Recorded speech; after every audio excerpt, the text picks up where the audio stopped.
Et si jamais tu te demandes, c'est fait par Binge Audio.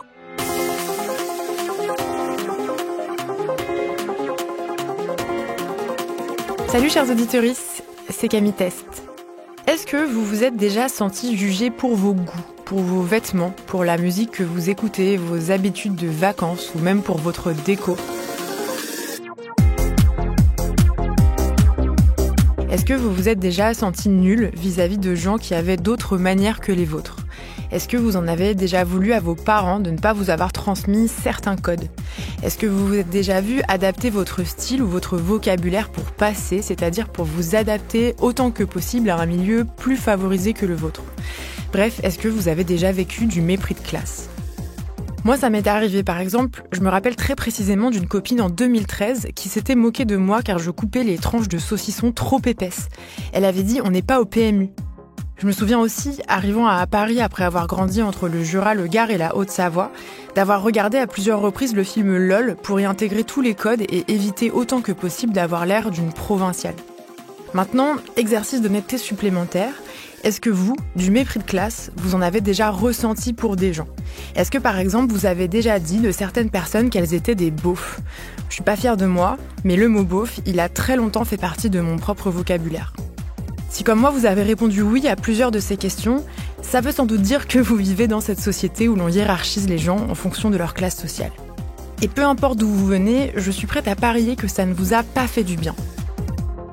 Alors dans cet épisode, j'aimerais bien qu'on se demande ce que ça nous fait le mépris de classe, individuellement, mais aussi en tant que société. Pour en parler, je reçois une personne dont le dernier livre m'a bouleversée. Bienvenue Rose Lamy. Merci de nous recevoir. Rose Lamy, donc tu as un compte Insta. On te connaît d'abord pour ça, qui s'appelle Préparez-vous pour la bagarre. Puis on te connaît pour 2 livres qui sont maintenant des références dans le milieu féministe, En bon père de famille et Défaire les discours sexistes dans les médias, tous les 2 publiés aux éditions JC Lattès. Tu as un podcast que moi j'adore, je te le disais avant qu'on commence cet épisode, qui s'appelle L'heure des prololotes avec la comédienne et autrice Lorraine Marx. Il y a 3 épisodes et ils sont incroyables, moi je trouve. Et puis tu viens de publier un livre qui s'appelle Ascendant beauf aux éditions du Seuil, où tu t'intéresses à la figure du beauf. C'est par là que je voudrais qu'on commence. C'est quoi un beauf ? C'est une bonne question, non ? Parce que moi, c'est parti de cette absence de définition. En fait, à partir du moment où, pour refaire l'historique, moi j'aime bien travailler avec des personnages un peu mythiques, pas forcément des catégories sociales, mais les bons pères de famille par exemple dont j'ai parlé dans le livre d'avant, qui s'opposent aux monstres, qui sont pas des catégories qui existent dans la vraie vie, et pourtant elles existent parce que elles construisent nos imaginaires et nos représentations. Et donc, quand j'ai rencontré cette figure du beauf, moi, j'ai eu ce déclic que j'allais écrire dessus. Et quelque part, j'ai un peu essayé de tout le livre, d'essayer de savoir ce que c'était. Je veux pas spoiler, mais je suis pas sûre que ça existe, en dehors de l'outil qui sert à disqualifier, quoi. Pour moi, ça n'existe pas, donc la définition... voilà. Alors évidemment, il y a des définitions...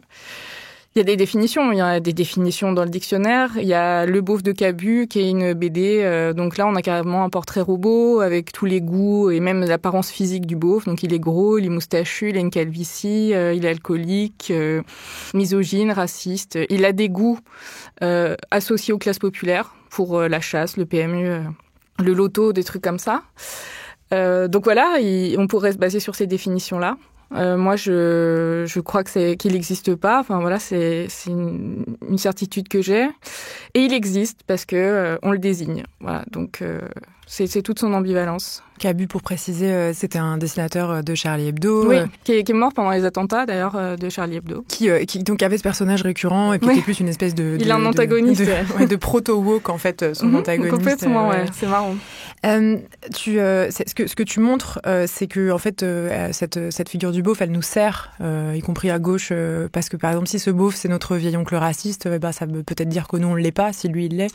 À partir du moment où on désigne un groupe et qu'on lui attribue toutes les tares social, moral, tous les défauts qu'on déteste, on se met obligatoirement en dehors du groupe. Et je trouve que ça, c'est peut-être un peu dépassé par rapport à notre approche, je dis wokiste, entre guillemets.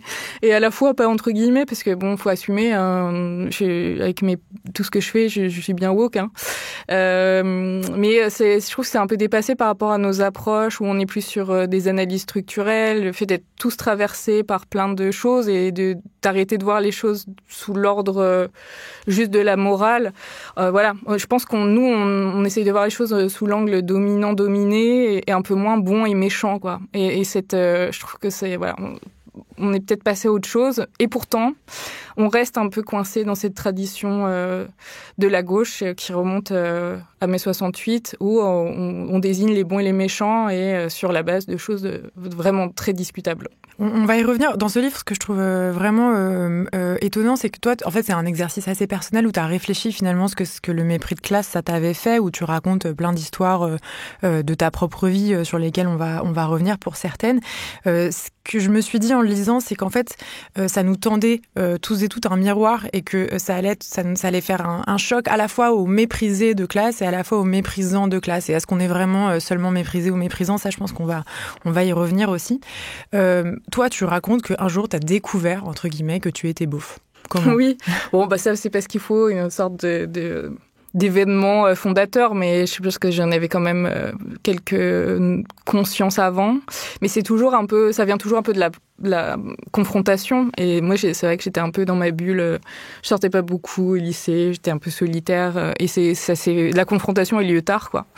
Et ça s'est fait quand je suis arrivée à ma fac d'histoire à Tours, ouais, où j'ai pas trop allé en cours, mais j'ai participé au blocage de la fac et je suis devenue une militante syndicaliste, à l'AG. J'étais à Sud étudiant, j'ai commencé à l'UNEF. Et je traînais donc avec ces nouveaux copains de gauche et d'extrême gauche de la fac. Donc c'était vraiment nouveau pour moi. Et je pense que je m'adaptais bien parce qu'on partageait des idées. Après, je captais il me manquait de références militantes et tout. Donc voilà, j'avais quand même un peu cette conscience-là.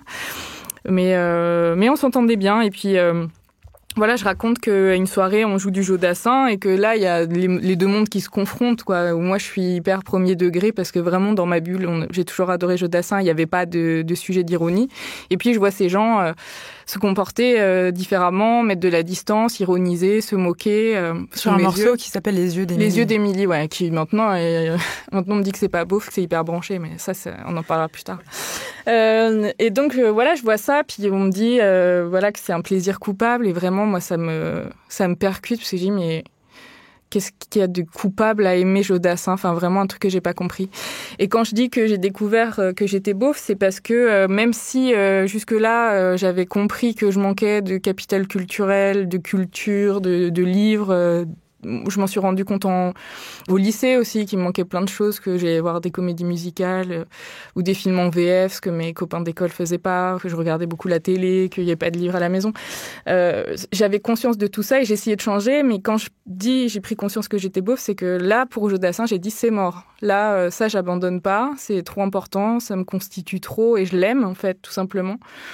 Et c'est un peu cet acte d'autonomie et de non-transformation, en fait, que je trouve beauf. Enfin, ça, c'est ma définition. Tu vois, on parlait des définitions. Moi, si je devais en faire une, c'est ça. Le beauf, c'est celui qui veut pas se transformer culturellement. Ou qui ne peut pas, aussi. C'est celui qui bouge pas. C'est celui qui a pas de transformation par l'école, qui a pas de transformation par la fréquentation de musées, je dis aussi un peu le paria de la méritocratie, dans le sens où il joue pas la partition méritocratique, quoi. Par choix ou non, d'ailleurs. Ouais, il essaye pas forcément de se transcender, d'accéder à une forme d'ascension sociale qui passerait par, je sais pas, déménager à Paris et aller voir des films d'auteur, quoi, si on peut. Voilà, c'est un peu ceux qui restent et ceux qu'on méprise de rester, d'ailleurs, que ce soit géographiquement ou même socialement. Et c'est aussi je peux pas parler au nom de tout le monde, mais je pense qu'il y a une grande conscience de la méritocratie aussi, même quand on n'y participe pas, qu'on n'a pas les moyens d'y participer. Je crois que tout le monde est très conscient du tri qui est opéré à toutes les phases de la scolarité, qu'on soit l'élève ou le parent. En fait, on voit très bien ce qui se passe.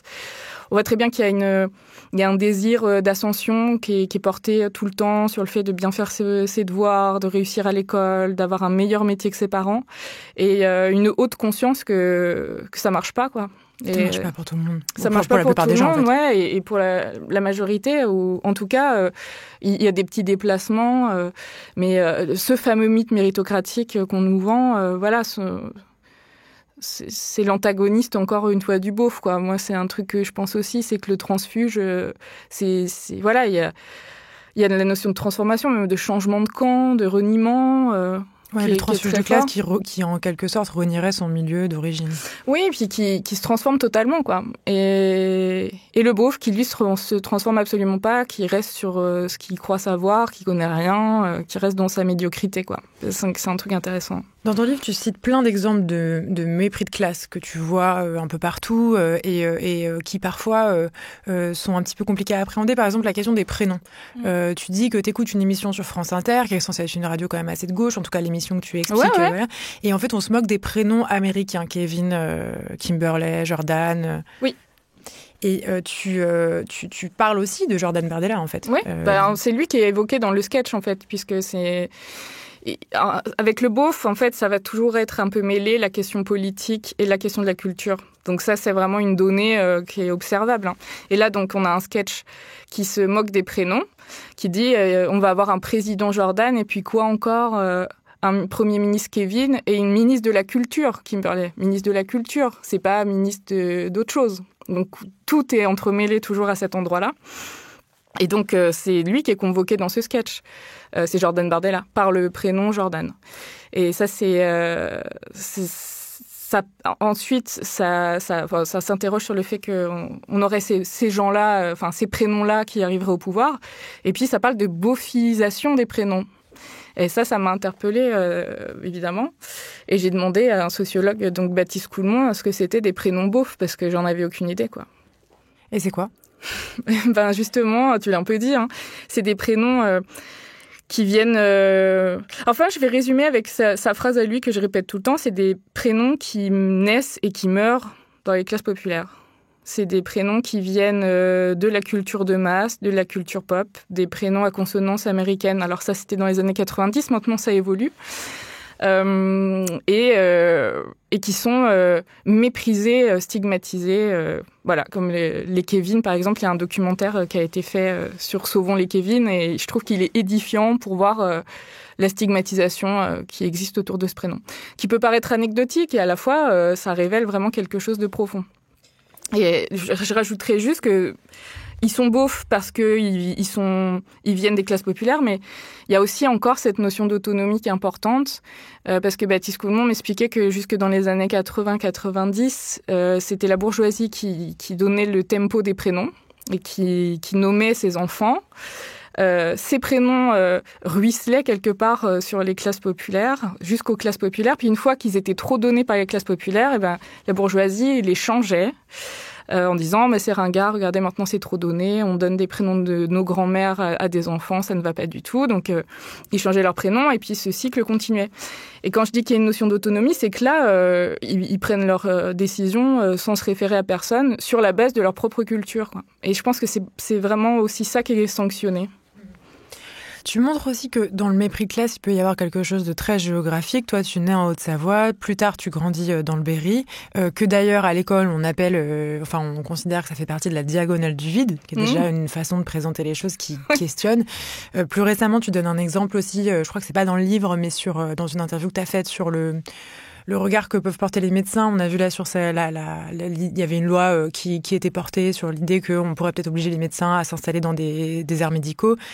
Et des réactions très fortes de médecins qui jugent les territoires un petit peu. Tu peux nous expliquer ? Ouais, je pense il faut absolument faire le lien entre la fracture territoriale, pour sortir des grands mots, qu'on peut constater, et la culture, qui est quand même... ça, c'est tout l'objet du livre, hein. Et la culture, c'est une partie de la lutte des classes. Donc voilà, je voulais pas l'aborder que sous l'angle économique, et vraiment essayer de mettre ça... au centre de la question. Et c'est vrai que quand le livre est sorti, il y a eu un truc édifiant qui s'est passé et qui m'a permis de vraiment faire la démonstration. Vous voyez qu'en fait, c'est un lien. C'est les manifs de médecins qui s'organisent contre le fait d'être forcés à aller consulter dans les déserts médicaux. C'est pas le fond de la loi ou est-ce que c'est bien ou est-ce que c'est pas bien qui m'intéresse, mais c'est que pendant la manif, il y a eu des panneaux Et il y a eu notamment, j'ai pas fait Bac+12 pour finir à Mulhouse, qui est quand même l'affrontement ultime entre le niveau d'études et donc le niveau de capital culturel et les territoires, où les deux seraient absolument incompatibles, avec l'idée de finir à Mulhouse. Donc je sais pas ce que Mulhouse a fait à cette personne, mais je trouve ça hyper gratuit et hyper violent et très révélateur en fait de l'association des deux. Et on revient à cette idée que la diagonale du vide, les ploucs, on les quitte, on se transforme, et y revenir, c'est un aveu d'échec ou c'est un retour en arrière. En tout cas, il y a une dimension quand même que le retour, ou même le fait d'aller dans ces territoires, c'est mourir, c'est en finir, c'est la fin. Et donc ça dit en creux qu'en partir, c'est réussir, quoi. Et là, je trouve que c'est édifiant, en fait, cette perception territoriale et culturelle des choses. Quand on vient d'une catégorie extrêmement privilégiée, on se rend pas forcément toujours compte de ce que ça peut être de vivre du mépris de classe, souvent. Et toi, à un moment, et c'est ça que j'ai apprécié dans le livre, tu décris ce que la honte sociale fait au corps en termes de sensations charnelles. Tu parles de honte. Comment tu peux nous décrire un peu qu'est-ce que ça fait en fait? Je sais pas, ça vient peut-être aussi du fait que je suis hyper traumatisée depuis l'enfance et que j'ai un syndrome de stress post-traumatique, mais ça me met vraiment en état d'hypervigilance, comme si j'étais menacée immédiatement, quoi. C'est vraiment la sueur froide, le cœur qui s'accélère, je me tends, et puis ça suit souvent avec une grande honte. Et là, c'est plus chaleureux, j'ai envie de dire. C'est plus le rougir, suer et se dire mais qu'est-ce que je viens de dire, qu'est-ce que je viens de faire, voilà, un truc un peu des fois de même pas comprendre la sanction, mais bien savoir qu'il y en a eu une, quoi. Et c'est je trouvais ça intéressant, c'est un truc que j'essaye de faire quand même dans tous mes livres et particulièrement dans celui-là, je pense, de parler des corps en fait, et d'essayer de voir les choses sous l'angle du corps et de ce que ça fait, en fait, aussi ces discriminations. Quelque chose qu'on a très bien fait aussi dans le féminisme, de parler des féminicides, des violences sexuelles par le témoignage, par le partage d'expériences, en le politisant toujours, mais la lutte des classes, pour moi, c'est une langue morte, en fait, de ce que j'ai pu en lire, même en allant dans les syndicats, des tracts, des AG. J'ai le sentiment que c'est un terrain qui est devenu intellectuel, qui est complètement sclérosé, qui arrive même pas à me parler, quoi. Donc je me dis que il y a peut-être essayer de faire autrement, quoi, en parlant de cette émotion. Si les gens la reconnaissent, ils pourront se dire qu'ils l'ont vécu, quoi. Tu donnes un exemple qui est assez frappant, moi qui m'a fait beaucoup réfléchir, c'est qu'on s'autorise à attaquer, par exemple, encore Jordan Bardella, sur le fait qu'il a écrit un bouquin en faisant des fautes d'orthographe, alors qu'on ne s'autoriserait jamais à attaquer Marine Le Pen sous l'angle du il faut qu'elle retourne à la cuisine. En tout cas, à gauche. Étant entendu qu'on n'est pas là pour défendre Jordan Bardella, que c'est un ennemi politique quand on est à gauche, mais que, en vrai, ça dit quelque chose du classisme dont on peut faire preuve très facilement. Oui, alors, il y a peut-être de l'inconscience que c'est du mépris de classe. Peut-être que c'est ça. Et puis, ça, je l'ai entendu. Et aussi, il y a des gens qui me disent, non, mais tout est bon pour s'attaquer à nos ennemis. Donc, ça peut être une autre stratégie. Moi, finalement, je m'en fous un peu de l'intégrité morale et physique de Jordan Bardella. Je pense qu'il est préparé pour ça, il est bien entouré. Moi, ce dont je parle quand je pose cette question de est-ce que c'est bien raisonnable d'attaquer les gens sur leur diplôme et leur niveau d'études, et sur les fautes d'orthographe, c'est que on insulte les gens qui ont les mêmes caractéristiques que lui. Et en plus, je me mets dedans parce que moi, il y a des fautes d'orthographe encore dans ce livre, j'en fais beaucoup. Et même s'il y a des éditeurs talentueux qui passent derrière, il en reste. Moi, j'ai un DUT Bac+2, donc j'ai pas un grand diplôme comme une grande partie de la population française.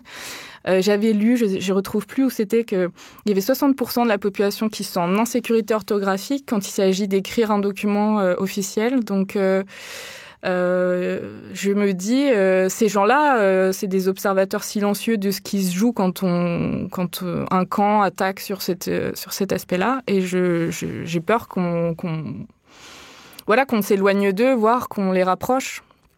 Et après, ça, c'est ma théorie du complot. Mais vraiment, on a eu Zemmour et et Bardella, qui ont fait à peu près la même stratégie. Alors, pour moi, c'est une stratégie, mais on me dirait que c'est peut-être le fruit du hasard, mais avec des fautes assez évidentes dans les intros, qui, quand on fait un livre, on sait que l'intro, quand même, on y passe un petit moment pour qu'il n'y ait vraiment pas un truc dans les 5 premières lignes, ce qui peut toujours arriver. Hein. Et voilà, du coup, ça fait un tollé, on leur tombe dessus sur les réseaux, on fait des articles et des sketchs, on ironise, et puis voilà, ils en sortent victimes d'une forme de violence dont les gens qui les accusent n'ont pas forcément conscience, mais qui est très visible. Une sorte de violence de classe.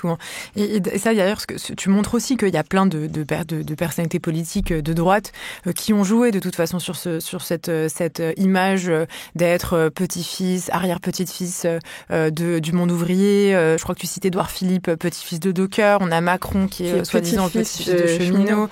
Dans tu le cites pas, mais au cinéma, on a Raphaël Quenard qui semble s'inventer un peu une sorte de passé ouvrier. Le chanteur Chris, Raïm Redcar qui fait ça aussi, Nicolas Sarkozy qui demande Carla Bruni en mariage à Disneyland Paris, donc avec toujours ce truc un peu de jouer sur des codes en fait de milieu populaire et on ne l'entend pas du tout d'ailleurs quoi. On ne l'entend pas du tout, non.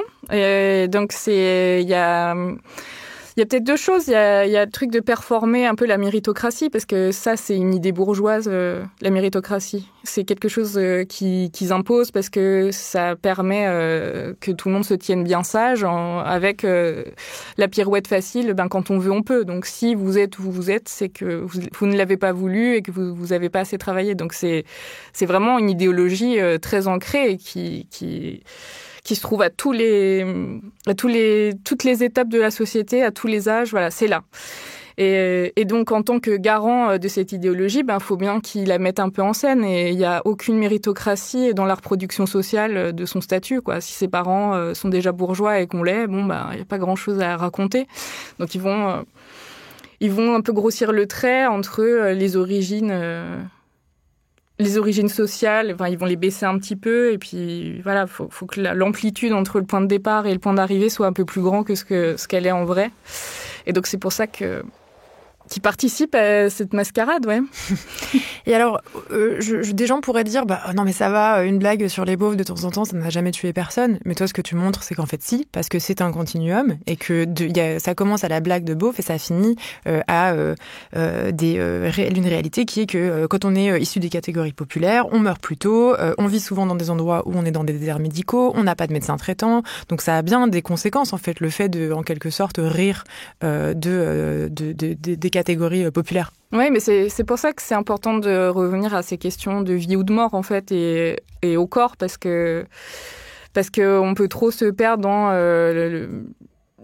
on peut trop se perdre dans l'idée que ce serait secondaire les mots, quoi. Et ça, c'est quelque chose qu'avec le féminisme, on a quand même réussi à démontrer, je crois, sur le fait que les mots précèdent la violence physique et les violences matérielles, qu'en fait, les mots qu'on utilise préparent le terrain à des violences plus grandes, ce qu'on appelle le continuum des violences. Donc, exemple très concret, parler de crimes passionnels ou de drames familiaux, au lieu d'écrire le mot féminicide, ça le rend anecdotique, aléatoire, un coup de pas de chance, et puis du coup, on les laisse filer dans la rubrique des faits divers les uns après les autres, et puis il se passe rien. Et on voit qu'en changeant juste le mot, en disant non, on va utiliser féminicide, parce qu'on va dire que c'est une spécificité quand même des hommes qui tuent leurs femmes de manière systémique, il y en a tant par semaine, tant par an, on voit que ça l'a politisé. Rien que le changement de vocabulaire a politisé la question. Alors, c'est pas encore suivi de grandes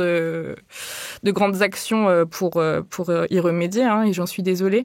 Mais on voit que dans l'opinion publique, c'est irrémédiable. Maintenant, les gens utilisent le mot féminicide et il y a une haute conscience de la gravité de ce meurtre qui était accepté avant et qui ne l'est plus maintenant. Et j'ai l'impression que le mot beauf joue un peu ce rôle de désensibilisation ou de déshumanisation même, puisque on lui souhaite le pire, en fait. Il a tous les défauts, il a toutes les tares. C'est toujours celui qu'on convoque pour se réenchanter un peu soi-même et se dire à quel point on est mieux. Et donc après, si on l'essentialise, comme on est en train de le faire là, à un vote, à une classe sociale, à un territoire, c'est vrai que quand il arrive des choses à des gens de ce territoire, de cette classe sociale ou de ce vote, on s'en fout. Voilà, on s'en fout et voire des fois je vois poindre une petite pointe de satisfaction. Un petit il l'a bien mérité, qu'on connaît très bien dans les milieux féministes. Et pourtant, les classes populaires sont les classes qui meurent le plus tôt. Il y a des différences d'espérance de vie entre un cadre et un ouvrier de 6 ans. Les accidents de voiture ont lieu à 80% sur des départementales. Question territoriale. Les déserts médicaux, là, il y a un nouveau rapport qui est sorti. Il y a jusqu'à 1 an et demi de différence d'espérance de vie, selon qu'on habite dans un centre urbain ou dans un désert médical. Donc, voilà, je pense qu'il faut des préalables aussi pour que ces questions nous intéressent pas, quoi, depuis les centres-villes. On se dit, oui, alors on va dire il fallait partir, il fallait se bouger, ou oui, c'est pas si grave. Oui, tu racontes, toi, dans ce livre, des expériences personnelles de contact avec la mort de personnes autour de toi qui sont mortes assez jeunes, qui évidemment, ça a eu des conséquences sur toute la famille. Et tu fais bien le lien avec une question de classe sociale. Je sais pas si tu as envie de développer. Ah oui, de toute façon, là, je pense que c'est plus un secret. Hein. Je sais pas ce que je me suis pas rendu compte en partageant tout ça. Après, j'ai jamais rien partagé de perso gratuitement. Il fallait toujours que ça serve un propos, mais c'est vrai que là, je suis allée bien au bout de ces sujets-là. Oui, en fait, je voulais... Tu sais qu'en vrai, je m'en suis pas rendu compte si vite que ça. Enfin, c'est ce que c'est ce que j'essaye d'expliquer. J'ai longtemps cru, en ayant toute la culture militante que j'ai depuis mes 18-19 ans, en ayant lu tous les tracts qu'il fallait, en ayant vu tous les docus, en ayant eu tous les slogans, en sachant ce que je viens de te dire sur les statistiques, j'avais pas compris. Je m'étais un peu enfermée dans le côté, c'est des histoires individuelles, c'est un coup de pas de chance, c'est le destin qui s'acharne, tu vois, j'étais un peu sur des trucs comme ça. Et c'est vraiment que très récemment, je sais pas pourquoi, je pense le féminisme, justement cette approche un peu plus matérielle des choses. J'ai commencé à relier les points, je fais ah oui, mais bon quand même, ça fait beaucoup.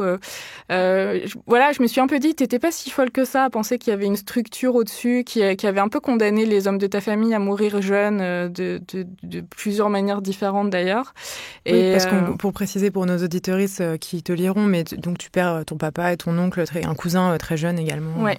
Ouais, mon père, qui était boulanger, il est mort à 38 ans d'un problème cardiaque, mais on n'en saura jamais plus parce que il y avait pas de suivi à l'époque. Et mon tonton qui fait le même métier que lui, qui était boulanger, 42 ans. Et puis après, des accidents de la route.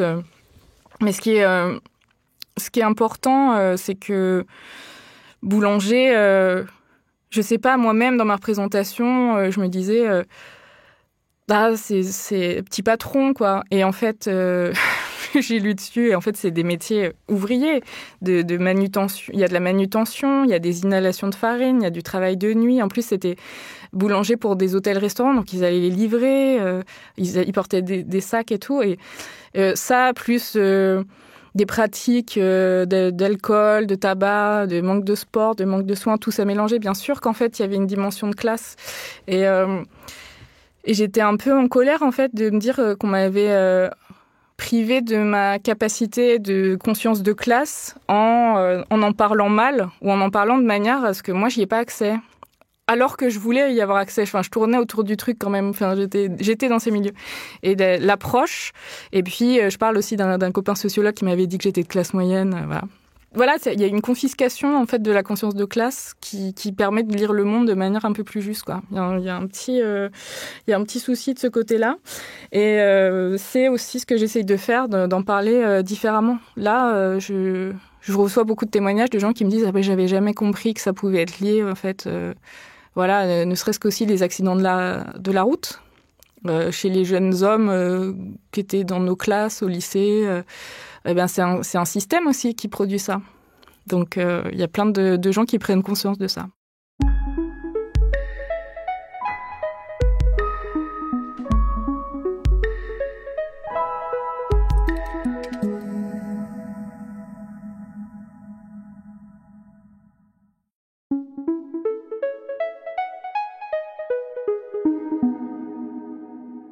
Mais c'est vrai qu'en te lisant, donc tu racontes à un moment dans ton livre un jeune avec qui tu étais en primaire qui s'appelle Billy, qui était un peu qui te traitait pas très bien, mais dont tu avais déjà parlé, il me semble, dans un autre livre. Tu reviens sur lui, tu dis à un moment que tu cherches sur Internet pour voir ce qu'il est devenu. Notamment, ça c'est assez intéressant, et t'as l'honnêteté de dire que finalement c'est peut-être aussi pour voir un peu à quel point t'as mieux réussi que lui. Ouais. Et en fait, le coup ironie un petit peu hallucinante, tu apprends qu'il est décédé effectivement d'un accident de voiture. Ouais, 21 ans. Comme beaucoup de jeunes effectivement issus des milieux ruraux, moi ça m'a parlé parce que j'ai passé les premières années de ma vie en Haute-Savoie, et des gens qui étaient dans ma classe que j'ai googlé, et je me suis rendu compte qu'ils étaient morts en voiture. Il y en a quand même un certain nombre. Je pense que c'est une expérience que les gens qui ont toujours grandi en ville ignorent totalement. Tu racontes aussi une anecdote je crois que c'est à Frustration Magazine que t'expliques ça, que un jour tu vois un documentaire qui parle des travailleurs ouvriers qui se retrouvent à se faire opérer, par exemple des bras, des jambes à cause de la pénibilité de leur travail. Tu te fais devant des amis à toi, un autre milieu, la réflexion de dire c'est fou, 38 ans c'est tôt pour se faire opérer des 2 bras. Moi mes parents ont attendu 70 ans parce que tu précises que ta mère est femme de ménage et aide-soignante et qu'elle a dû avoir des opérations des genoux. Et là, tes potes, tu te rends compte qu'en fait, personne autour d'eux n'avait d'opération, quoi. Ouais, voilà. Du coup, c'est le corps, encore une fois, tu vois, qui me fait percuter. C'est que je pensais pas, en plus, autour de cette... Enfin, moi, je pensais que c'était normal, en fait, parce que mes tontons, tata aussi, alors en fonction des métiers, hein. Mais ouais, c'est normal. Voilà, c'est pas un sujet. Et puis on peut en parler avec ma mère. Hein. Je lui dis, tu penses que t'avais une fragilité au départ? Elle me dit non, je vois très bien. On devait soulever des corps, les nettoyer. Donc il y avait c'est vraiment lié à la pénibilité selon elle. Hein. En tout cas, c'est ce qu'elle en dit. Et statistiquement, ça se tient. Donc oui, voilà. Je pense que ces angles-là sont percutants. Ta mère, justement, tu en parles et tu expliques comment toi, tu as pu avoir, pour le coup, une espèce du côté un peu des méprisants de classe, comme je les appelle. On a une sacrée relation, ouais. Et voilà, on parlait d'autonomie et de tout à l'heure, elle est bien là-dessus, ouais. Oui, parce que toi, tu lui dis un jour, je vais quitter cette famille de ploucs. Ouais. Et en gros, elle t'explique de redescendre parce que c'est pas parce que t'as fait de la philo que tu vas leur parler comme ça, quoi. Oui, c'est pas parce que tu fais de la philo que tu vas nous expliquer la vie. Donc oui, il y avait une confrontation comme ça dans notre relation, voilà. Et c'est vrai que j'en parle beaucoup de ma mère encore dans celui-là. Bah, faudrait peut-être que je coupe le cordon. Ce qui m'a fait beaucoup réfléchir sur cette anecdote en particulier, parce que je pense que j'y ai retrouvé des choses en lien avec ma propre famille, c'est ce truc de dire en fait le mépris de classe. Et le truc que toi, à un moment, tu intègres des discours dominants où tu finis par avoir honte de ta famille. En tout cas, tu passes un moment où tu as honte de ta famille. Oui. Ça fragilise en fait ton propre tissu social, parce que ta famille, c'est aussi un espace de sécurité, un espace de soins, un espace de douceur, d'entraide. Après, sans rentrer forcément dans ta propre famille à toi, mais en tout cas, la famille, ça peut l'être. Oui. Si tout à coup, on commence à avoir honte de sa famille et qu'on met de la distance, on n'a plus cet espace de soins et de sécurité, quoi. Ouais, c'est complètement vrai. Et j'ai une anecdote sur ça parce que j'ai beaucoup parlé de moi et de mon point de vue, et j'ai un retour d'un de mes cousins qui était à une rencontre à Strasbourg que j'ai fait, donc qui est venu voir le livre.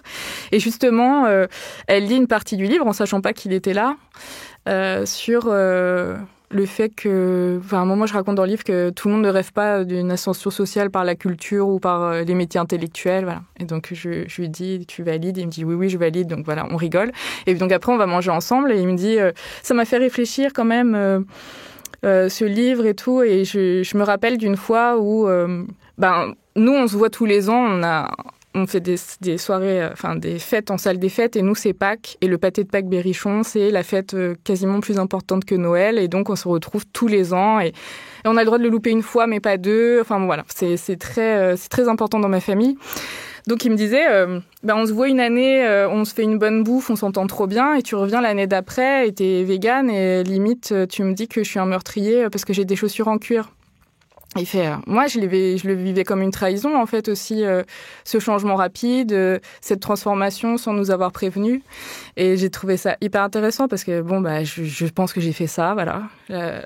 La grande duduche en construction, et voilà. C'est totalement ce que j'ai fait. Et moi, je prenais que mon point de vue à moi sur, oh là là, je vais retourner dans la famille, peut-être aussi pas tout raconter à mes amis parisiens en pensant qu'à moi. Et en fait, de l'autre côté, ça crée aussi un décalage. Et c'est pour répondre à ce que tu disais sur le fait que, ouais, ça nuit à l'équilibre familial et à l'intégrité aussi. Voilà, parce que ce cousin, on s'est retrouvés il y a bien longtemps et tout va bien. Mais je suis contente. Enfin, c'est vraiment très important pour moi, la famille. Et encore une fois, je dis pas qu'on doit tous, qu'il faut pas partir, ou voilà, on fait bien ce qu'on veut. Et puis il y a des situations familiales où il faut partir, hein, voilà. Mais il y a aussi, et je ne parle que de mon précaré et de mon exemple, pour répondre des fois à des discours un peu essentialisants. Il faut les ploucs, les beaufs, voilà. Que moi, j'ai un contre-exemple d'une famille aimante, unie. On a nos problèmes, hein. Mais quand même un peu d'héritage communiste, de gauche, progressiste à sa manière. Après, c'est pas woke, hein, mais c'est un contre-exemple qui est là, et c'est ça aussi que je voulais raconter. Ça veut pas dire tout le monde est comme ça, je parle au nom de personne. Mais c'est une vérité. C'est les 50 nuances de beauf et de prolo, quoi. Ouais, il serait temps de commencer à les raconter. Une invitation peut-être effectivement à nuancer un peu plus. Moi, je me rends compte aujourd'hui en habitant de nouveau en zone rurale et en discutant avec des amis urbains et qui ont un regard, en gros, comme si tous mes voisins, moi un peu différemment parce que j'ai une parole politique publique, mais comme si tous mes voisins étaient forcément d'extrême droite, comme si tous mes voisins étaient forcément racistes ou avec une vision complètement... ou pas de pensée politique du tout, alors que moi je le dis souvent, en fait, vous seriez bien surpris en vous asseyant à la terrasse du café de mon village, de tendre l'oreille et de trouver que finalement les conversations politiques, elles sont parfois bien plus subtiles que ce que vous pouvez entendre sur une terrasse à Paris. Il s'agit pas de comparer, mais de dire, en fait, remettons de la nuance dans tout ça, parce que je crois que ça sert personne. En fait. De la nuance, c'est le bon mot, parce que il y a un discours essentialisant et diabolisant. Les campagnes, les classes populaires sont toutes racistes et fascistes, irrécupérables, donc qui fait abstraction quand même des chiffres sur les élections. Alors c'est un vote immense et on doit s'en inquiéter. D'ailleurs, on n'économise pas nos efforts là-dessus. Mais dire que toute une catégorie est essentialisée à un vote, c'est faux, puisque on voit qu'il y a quand même des gens de gauche qui sont sur ces territoires-là. Et à force de répéter qu'ils n'existent pas, on va les lâcher, quoi. Et eux-mêmes vont lâcher la rampe parce que les partis politiques sont pas là, les syndicats, il y en a de moins en moins. Maintenant, peut-être qu'il y a les réseaux sociaux, on l'a vu avec les Gilets jaunes, Facebook, l'importance que ça a eu.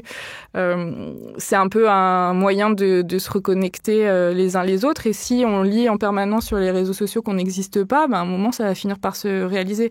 Donc ça, la nuance, elle est importante à cet endroit-là. Donc pour ne pas tomber dans la diabolisation et après ne pas tomber dans un autre revers de mépris de classe qui est plus subtil, qui est la fétichisation. Parce que là, moi aussi, je l'entends, ah là là, c'est formidable, la campagne, c'est formidable, ils sont simples, ils ont rien, ils donnent tout, ils cultivent la terre avec amour. Bon, ça, c'est le revers de la même pièce, en fait. On veut ni de l'un ni de l'autre. On veut que les gens soient considérés pour les caractéristiques qu'ils ont, pas plus, pas moins, et ce serait déjà un grand pas de considération, quoi. La fétichisation, je trouve qu'on la retrouve énormément depuis plusieurs années dans le fait, par exemple, j'avais constaté ça en 2019, l'année du Covid, la mode des vêtements travailleurs de travail. Donc par exemple, à un moment, tout le monde s'est mis à porter des chaussettes Lidl et des casquettes McDo. Comment toi tu interprètes ça ? Est-ce que c'est ok de faire ça, en fait ? Après, c'est pas. Moi, je pense pas que ce soit ok. Je pense que c'est une nouvelle. En fait, la domination, les dominations souvent, elles changent de forme. Hein. Quand c'est trop flagrant, il y a des nouveaux variants en fait, comme les virus. qui se développe. Et là, je pense que c'est devenu un peu ringard d'être totalement dans le mépris et d'être snob et d'avoir le nez en l'air et d'avoir une attitude comme ça qui voilà, c'est plus la mode c'est actuellement. Il est de bon ton maintenant de la jouer cool, de donner une image de bienveillance, d'être ouvert sur les choses. Et donc, voilà, c'est toujours sous condition, c'est toujours très encadré, hein, c'est pas voilà, mais il y a une fausse ouverture sur les choses. Et là, c'est marrant parce que je suis venue dans le métro avec quelqu'un qui avait un pantalon de boulanger, mais je pense qu'il vient du Uniqlo. Enfin, ça ressemblait vraiment à un truc de boulanger parce que du coup, famille de boulanger de génération en génération. Donc je le repère avec des sabots, mais totalement hipster quoi. Donc ça m'a fait un petit ah oui donc c'est marrant. Voilà. Mais après, à titre individuel, on sait pas forcément. Enfin, on est tous pris dans des logiques. Voilà, c'est pas de la question individuelle, mais c'est intéressant de voir l'évolution. Voilà, de cette domination qui se donne un beau visage, quoi. Oui, tu donnes aussi l'exemple de la mode des PMU. Maintenant, dans les bars un peu branchés, il peut y avoir il y a une sorte de mode d'ouvrir des néo-PMU, un peu. Oui, ben là, moi, je me basais sur un article qui m'a rendu folle, à titre personnel, mais où il y a vraiment l'organisation d'une soirée en PMU, donc voilà, en milieu naturel. Et en fait, ce qui me dépasse là, c'est qu'il y a une billetterie. Donc il y aura donc des gens initiés au fait qu'ils sont là un peu au second degré, et des gens qui vont être là juste parce que c'est leur lieu de sociabilité habituel.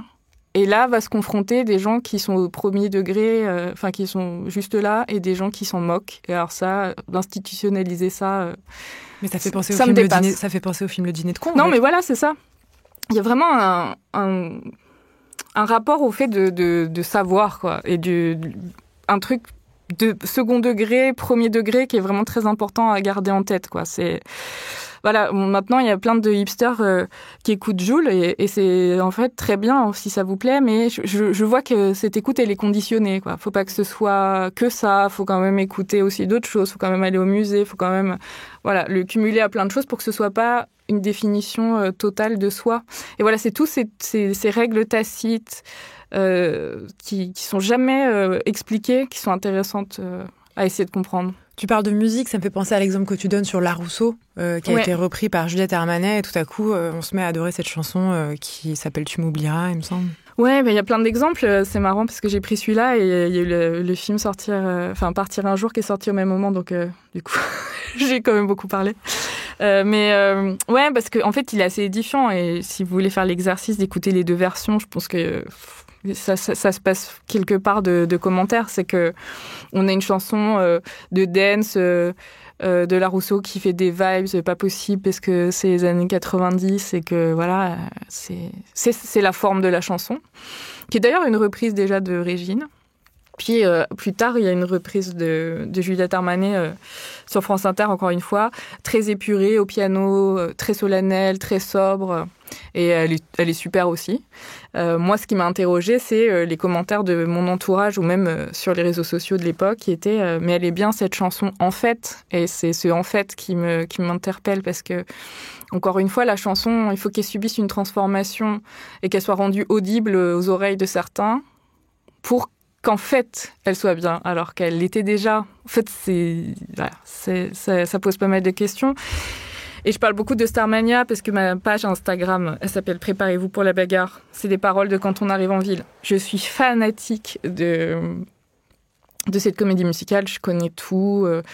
J'ai écouté toutes les versions. Je suis allée voir 3 fois la version de Thomas Joly. Donc, je suis fan de Starmania. Et je vois Thomas Joly qui a interviewé dans Combini et qui parle avec éloge de Starmania et qui dit ce nouveau en fait. Il dit Starmania c'est politique en fait.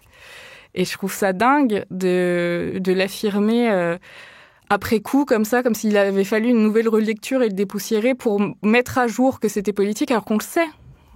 Et il y a des millions de gens qui sont allés le voir depuis 79. C'est des sujets de discussion en famille aussi. Ça parle de politique, d'écologie.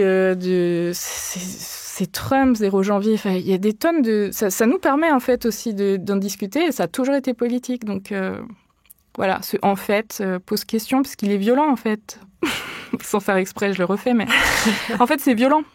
Ça veut juste dire qu'il y a besoin de baliser et de qualifier... Enfin, il faut qu'il y ait une parole qualifiée pour désigner quelque chose, parce que moi, si je dis 40 fois que c'est politique, c'est pas entendu, quoi.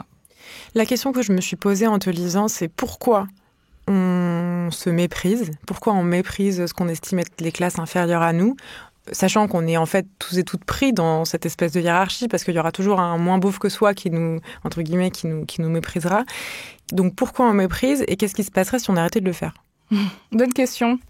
Pourquoi on le fait ? Parce qu'il y a un système d'inégalité sociale et qui doit être justifié. Donc il faut que ceux qui sont en bas de la chaîne le méritent. C'est aussi bête que ça.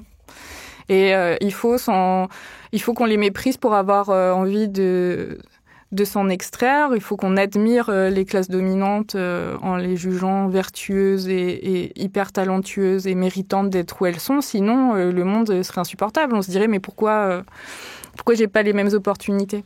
Et si on se pose la question pourquoi j'ai pas les mêmes opportunités, on regarde au-dessus, on se dit ouais, j'ai pas assez travaillé, là j'aurais pu mieux faire, c'est de ma faute. Et puis ça permet de se défouler sur plus petit que soi en disant oui, enfin ils avaient qu'à faire aussi bien que moi, quand on veut on peut. Enfin voilà, c'est pour refaire. Bon, ça c'est mon avis. Hein. C'est vraiment. Pour moi, c'est vraiment lié à ce mythe méritocratique bourgeois qui fait tenir la société, quoi. Et puis, la distinction de Bourdieu.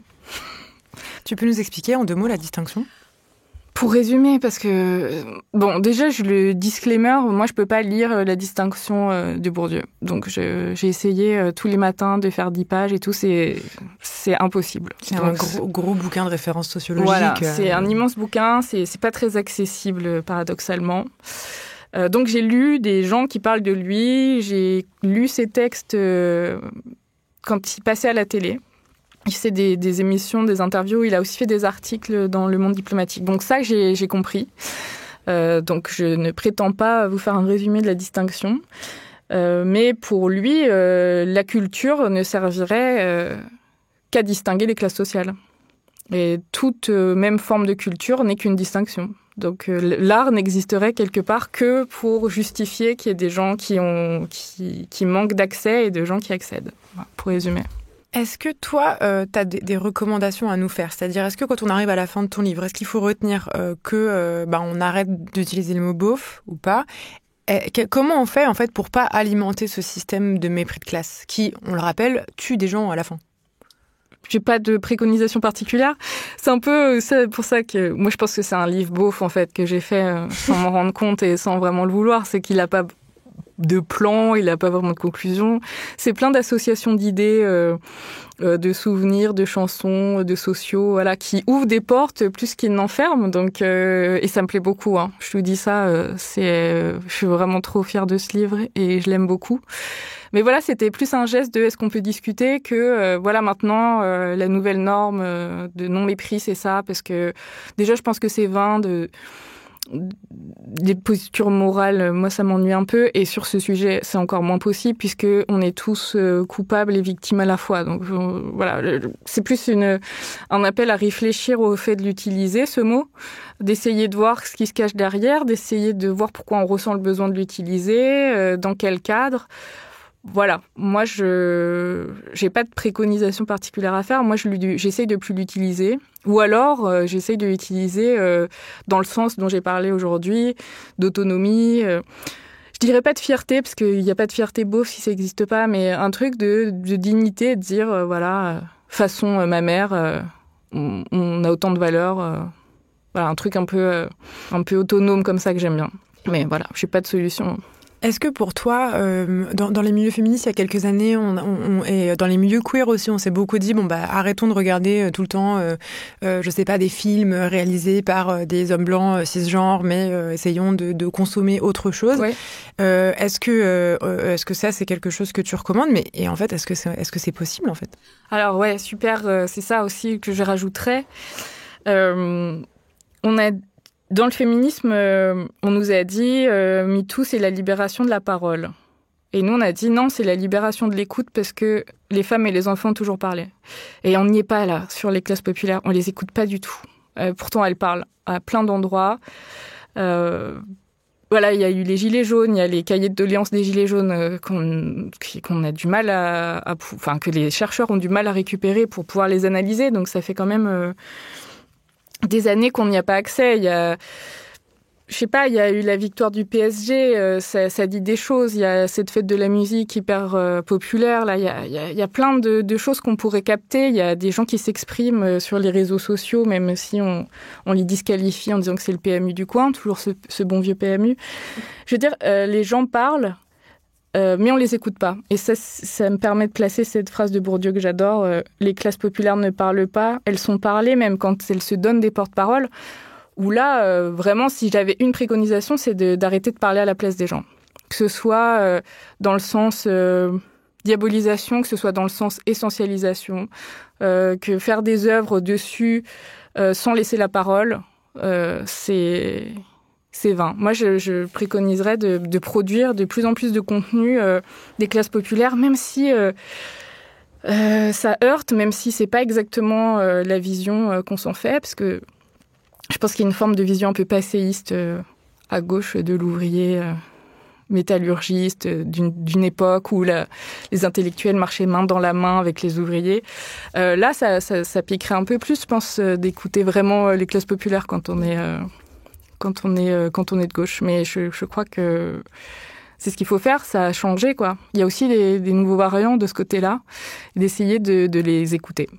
Mais c'est ça, je m'en suis rendu compte. Et d'ailleurs, on avait échangé sur le sujet quand, il y a quelques mois, il y avait une loi sur le niveau de TVA qu'allait payer, enfin, plutôt le plafond à partir duquel les auto-entrepreneurs allaient payer la TVA. Oui. Donc, ça, c'est une loi qui a été proposée par le gouvernement. Et en fait, à gauche, il y a eu très très peu de réactions. Il y en a eu quand même, mais il y en a eu très peu parce que finalement, là, c'était pas. Enfin, il y avait eu cette impression qu'en fait, les auto-entrepreneurs, c'était pas vraiment la classe populaire qu'il fallait défendre parce que auto-entrepreneur dit entreprise, dit start-up. Enfin voilà, il y a tout un registre. Oui, on a l'impression dit que c'est pas patron, quoi. Voilà. Alors de manière hyper caricaturale, mais oui. Alors qu'en fait, ce sont très souvent, pas tout le temps, mais des profils qui sont très précarisés. Moi, je le vois en zone rurale. Ça va être par exemple des coiffeurs, coiffeuses à domicile, des gens qui ont des ongleries, des gens qui souvent ont aussi des petites auto-entreprises pour échapper à la violence du salariat et du fait qu'en fait, vu le milieu dont ils viennent, quand ils vont travailler dans le salariat, c'est pour se faire exploiter et maltraiter. Mm-hmm. Donc c'est aussi parfois une façon de résister à ce qui nous arrive. Et pourtant, il n'y a pas du tout eu... il y a eu très très peu d'intérêt pour ce mouvement-là, j'ai l'impression aussi, parce que comme tu dis, c'était pas lu comme la classe ouvrière qu'il faut défendre par la gauche, quoi. Oui, voilà. Il y a une vision enchantée et romantisée du pauvre, du passé, en fait. Et en fait, il y a toujours une distance entre les classes populaires et la classe intellectuelle. Ça va passer par le temps. Donc voilà, une forme de passéisme, ça passe par la gentrification, ça passe par la transformation, ça passe par leur faire dire ce qu'on aimerait qu'ils disent. Enfin, il y a plein de procédés, en fait, de mise à distance de cette parole-là. Et ça, faut vraiment s'interroger là-dessus, quoi. Parce que j'avais lu un tweet sur la victoire du PSG et c'était si le prolétariat mettait autant d'énergie à faire la révolution qu'à fêter un match du PSG, on serait pas là en train de faire ce qu'on fait. Sous-entendu, ça c'est pas le prolétariat. Le prolétariat ne sait pas défendre ses intérêts, mais moi j'ai envie de dire, qu'est-ce qu'on en sait que la prochaine révolution elle part pas après un match de foot? Et les gilets jaunes, on n'a rien compris, hein. Et c'est parti comme ça sur des ronds-points, on n'aurait jamais imaginé. Et effectivement, c'est des manifestations populaires qui ne ressemblent pas à ce qu'on a l'habitude et ce qu'on a lu et ce qu'on se rabâche depuis les années 60, depuis mai 68 quelque part. Oui, c'est pas main dans la main avec l'intelligentsia, quoi. Ce sera pas forcément ça. Et à titre perso, les gilets jaunes, je suis passée complètement à côté. Je me suis beaucoup engueulée avec ma cousine qui en était une et j'étais odieuse, je pense, avec mes arguments. Et en fait, si je réfléchis, ce qui m'a dérangée, c'est que c'était pas chapeauté. Il n'y avait pas d'organisation syndicale, il n'y avait pas de parti, ou alors j'ai aussi succombé aux sirènes médiatiques du c'est facho, voilà. Alors qu'en fait, il y avait une lecture plus fine à faire, qu'on est en train de faire maintenant, mais voilà, tu vois, il y a encore cette distance du temps qui est nécessaire, parce qu'au présent, on capte rien. Oui, puis les gilets jaunes, c'était il y a 7 ans quand même. Oui, là maintenant, tout le monde est gilets jaunes, on attend qu'ils reviennent et tout, mais le temps qu'il nous a fallu pour comprendre, parce qu'on n'est pas en train d'écouter. En fait, il y a plein de gens maintenant qui disent, mais c'était hyper décelable depuis des années si on écoutait, quoi. Pour terminer, est-ce que tu peux nous dire comment on s'en remet quand on a vécu du mépris de classe est-ce qu'on peut s'en remettre? Comment on s'en remet? Est-ce qu'il faut s'en remettre? Bon, ça continue, moi, hein, donc il prend des formes différentes. Bon mépris culturel, là. On s'en remet, franchement, oui. On s'en remet en s'en foutant, mais pas en s'en foutant en n'écoutant pas, mais en essayant de caractériser d'où vient la parole et pourquoi elle est tenue.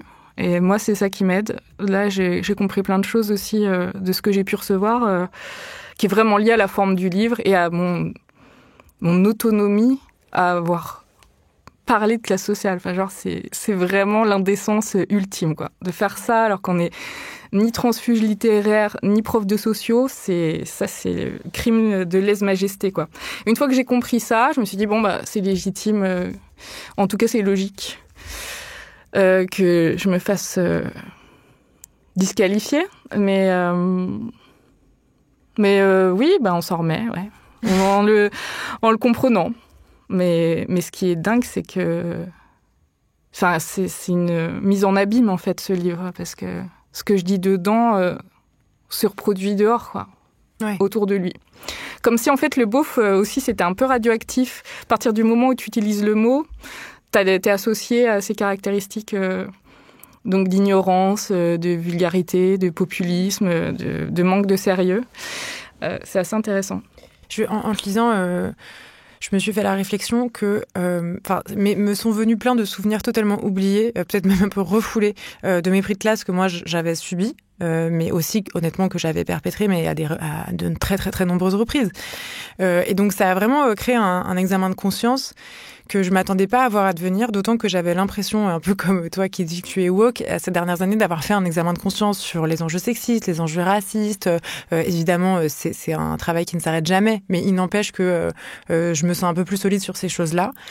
Et là, je me suis rendu compte que j'étais vraiment larguée, alors même que je pensais ne pas l'être. Et donc, je te remercie pour ça, parce que sincèrement, c'était pas très agréable. Ma psy en a beaucoup entendu parler, mais en même temps, c'était un peu libérateur, je crois. C'est super. Mais je crois que il faut qu'on arrive à la synthèse, là, un peu.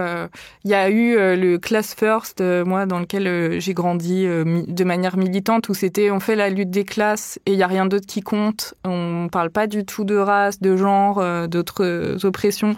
Parce qu'une fois qu'on aura délivré le prolétariat de la lutte des classes, tout va s'arranger de manière magique.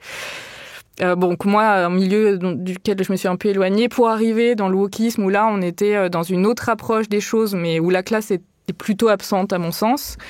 Et moi, je voudrais, j'essaye d'arriver à une synthèse des deux, en fait, où on prend tout en compte. Mais après, il y a des résistances, parce que côté woke, parler de classe sociale, c'est aussi être associé aux classes first qui utilisent la classe pour silencier d'autres sujets. Dans la lutte des classes genre traditionnelle de gauche, essayer d'avoir une lecture qui est moins intello, c'est complètement incompris. Donc voilà, j'essaye d'ouvrir la voie. C'est pas simple. Merci beaucoup Rose Lamy, merci d'avoir été là, Ascendant Beauf aux éditions du Seuil. Chers auditeurs, on se retrouve sur Instagram @EncoreHeureuxPodcast et sur Binge Audio, binge.audio. Si vous voulez nous soutenir, abonnez-vous à Encore Heureux, mettez-nous 5 étoiles et plein de commentaires sur votre application de podcast. L'émission a été réalisée par Paul Berthiaud, produite par Charlotte Bex et Marie Foulon. À bientôt.